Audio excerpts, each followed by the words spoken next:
Muslims of today, and many of them actually claim that in previous scriptures, including Bible, the coming of Prophet Muhammad, may God's peace and blessings be upon him, was prophesied. How do you back that claim? Are there specific verses in the Bible that we find prophesying the coming of Prophet Muhammad? Yes. Yes. Now, we should understand this in the light of the way in which people have used prophecy from the Bible.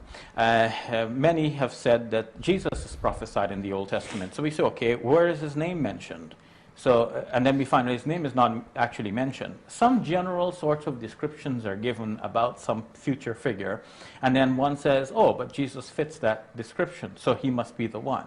So in a similar vein, we can ask, okay, does Muhammad fit that sort of description? Now, why don't we go that further step? I mean, why do you stop only with Jesus?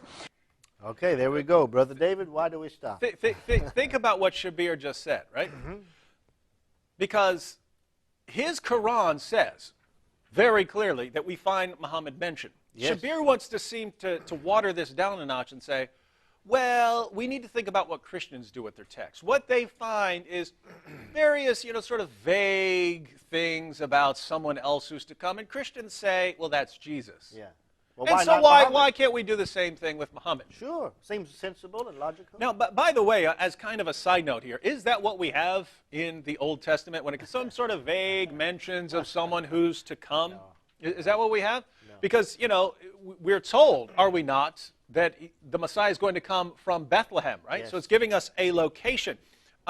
Of course, more than one person can come from Bethlehem, but we're specifically told he's going to be born of a virgin. Yes. Are we not? We're told that he's going to live a miraculous life. And just so we can read one of these passages, again, the topic is Muhammad in the Bible, but just because Shabir said you have these vague general mentions here. We don't know who it is, right?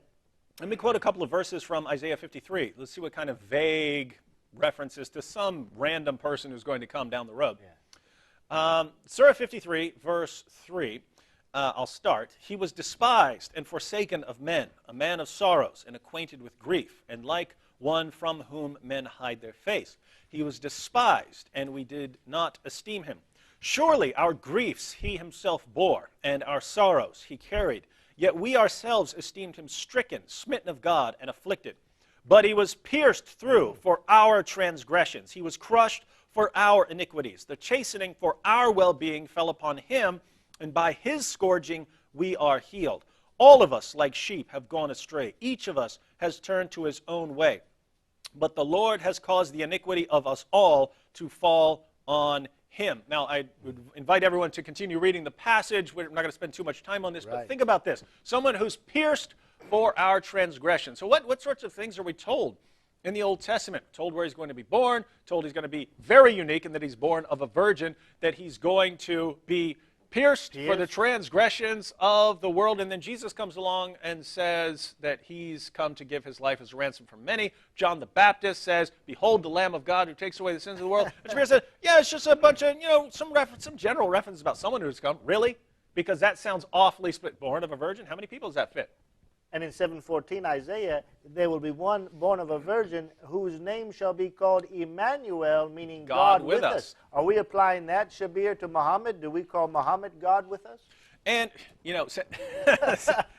since we're quoting passages, we also have, for instance, in Zechariah, where it's Yahweh speaking, and it says, "They will look upon me, the one they have pierced." So Isaiah 53, they're going to pierce him, and this is Yahweh says, "This is me." Yeah.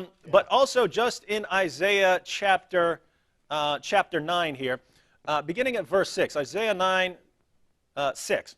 For a child will be born to us. Child's going to be born. A son will be given to us, and the government will rest on his shoulders, and his name will be called Wonderful Counselor, Mighty God, Eternal Father, Prince of Peace. There will be no end to the increase of his government or of his peace on the throne of David and over his kingdom, to establish it and uphold it with justice and righteousness from then on and forevermore. The zeal of the Lord of hosts will accomplish this. So a descendant of David is going to take his throne, who will be the mighty God. There's just vague references that can apply to anyone. So why not do this with Muhammad? Yeah, because Muhammad's God in Islam, right? Yeah, all of these things. And he's going to die for sins, right?